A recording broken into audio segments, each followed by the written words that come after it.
Président, les FARDC sont une armée nationale et républicaine, soumise au droit international.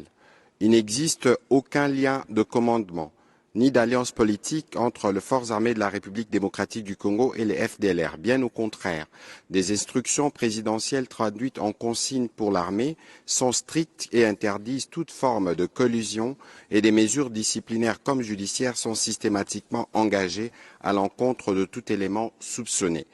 Nous réaffirmons notre engagement à prendre toutes les mesures nécessaires contre tout élément de FARDC qui se compromettrait par des actes contraires aux valeurs républicaines, y compris par de poursuites judiciaires.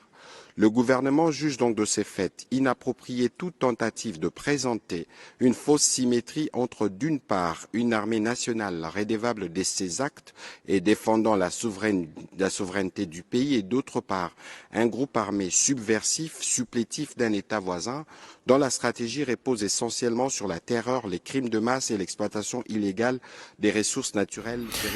Ingabo za Repubulika Iharanira Demokarasi ya Kongo FARDC ni ingabo z'igihugu kandi zirangwa n'indangagaciro za Repubulika zigakurikiza amategeko mpuzamahanga na rimwe zigeze ziba mu muyoboro umwe cyangwa se mu bufatanye ubwo ari bwo bwose n'umutwe wa FDLR, ahubwo amategeko n'amabwiriza aturuka kuri Perezida wa Repubulika ategeka mu buryo bukakaye ko nta buryo ubwo ari bwo bwose bwo gukorana na FDLR cyangwa se imitwe yari yose yitwaje intwaro, kandi buri gihe hafatwa ingamba z'ubutabera n'amahame ya gisirikare kuri buri wese ukekwaho ibyaha ibyo ari byo byose bijyanye n'ibikorwa binyuranyije n'izo ndangagaciro z'igisirikare cya leta FARDC. Leta ya Kongo irongera kwemeza ko izakomeza gufata ibihano bikomeye kuri buri musirikare wa FARDC uzavugwaho kuba yarenga cyangwa se yagahimukira amahame ya Repubulika, harimo no kuba nyine yafatirwa ibihano bijyanye n'inkiko ni mu gihe yafatiwe mu bikorwa nk'ibyo ngibyo byo gukorana na za FDLR. Guverinoma ibona ko ari ibinyoma bihabanye rwose n'ukuri kugerageza kugaragaza ko FARDC ari ingabo z'igihugu zizabazwa ibyo zikora kandi zicunga ubusugire bw'igihugu, zihangana mu buryo ubwo ari bwo bwose n'umutwe w'inyeshyamba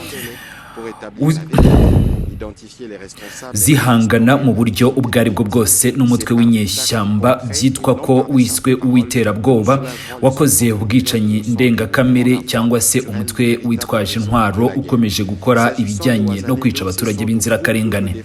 Iyo mitwe y'inyeshyamba ikoreshwa nk'igikoresho cy'igihugu cy'igituranyi cy'u Rwanda gishingiye ku gusahura umutungo kamere ndetse no guhekura abaturage. Ni nayo mpamvu nyakuru nyine y'iyi ntambara irimo gukomeza kubera mu gihugu cyanjye. Naho rero ngarutse kuri Wazalendo, aya yo ni amatsinda y'abaturage biyemeje kwirwanaho, ni mu rwego rwo kurengera ubuzima bwabo n'imitungo yabo, ni mu gihe bari bakomeje kwicwa. Ibi rero bikaba byaratumye bafata intwaro mu rwego rwo kugira ngo basubize inyuma ibitero.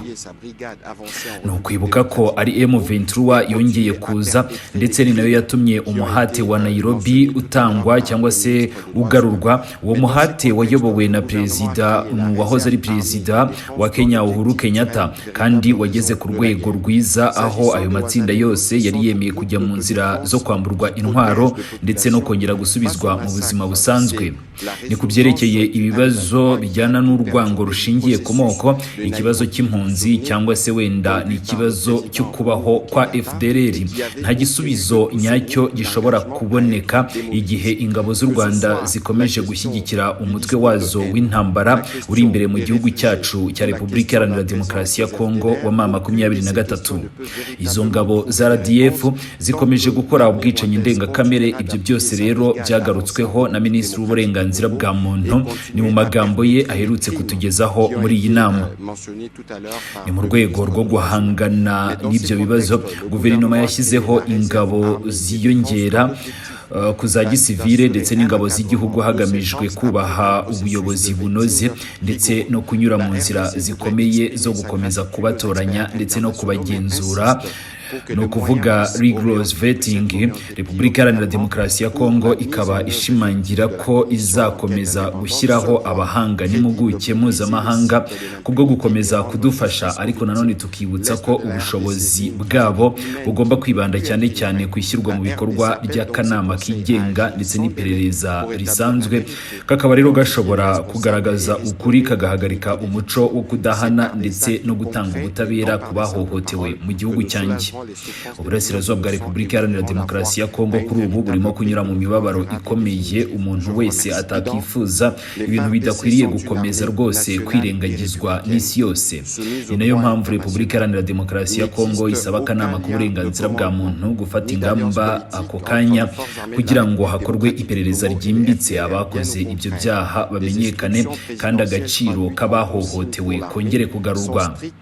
Mu bikorwa bifatika atari mu magambo gusa nibwo rero tuzashobora guhumuriza ndetse no gutabara abaturage ba Repubulika Iharanira Demokarasi ya Kongo barenga za miliyoni b'inzirakarengane ndetse no gufungura inzira y'amahoro nyakuri irambye kandi idasubira inyuma. Ndabashimiye cyane.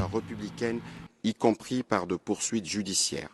Le gouvernement juge donc de ces faits inapproprié toute tentative de présenter une fausse symétrie entre, d'une part, une armée nationale rédévable de ses actes et défendant la souveraineté du pays, et d'autre part, un groupe armé subversif, supplétif d'un État voisin, dont la stratégie repose essentiellement sur la terreur, les crimes de masse et l'exploitation illégale des ressources naturelles, véritable raison de la guerre.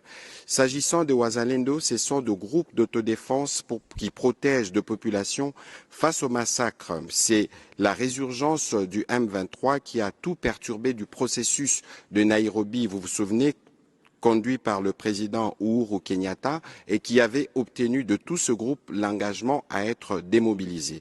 Que ce soit la question du discours de haine, la question des réfugiés ou la question de la présence des FDLR, aucune de ces questions ne peut véritablement trouver des réponses tant que l'armée rwandaise continuera d'appuyer sa brigade avancée en République démocratique du Congo et continuer à perpétrer les crimes qui ont été mentionnés tout à l'heure par le ministre des Droits humains. Mais dans ces contextes, le gouvernement a créé la réserve armée des défenses dans l'objectif d'assurer un encadrement de ces forces après un processus de vetting rigoureux. La RDC voudrait exprimer sa gratitude aux experts internationaux, mais insiste pour que les moyens puissent être orientés prioritairement pour la mise en œuvre effective de la commission d'enquête indépendante, seule voie crédible pour briser les cycles de l'impunité et rendre justice aux victimes. L'Est de la RDC vit une tragédie humaine qui ne peut plus être ignorée. La RDC appelle donc ses conseils à agir sans délai pour établir la vérité, identifier les responsables et restaurer la dignité des victimes. C'est par des actes concrets et non par des simples paroles que nous soulagerons les souffrances des millions d'innocents et ouvrirons la voie à une véritable paix que nous voulons durable et définitive. Je vous remercie.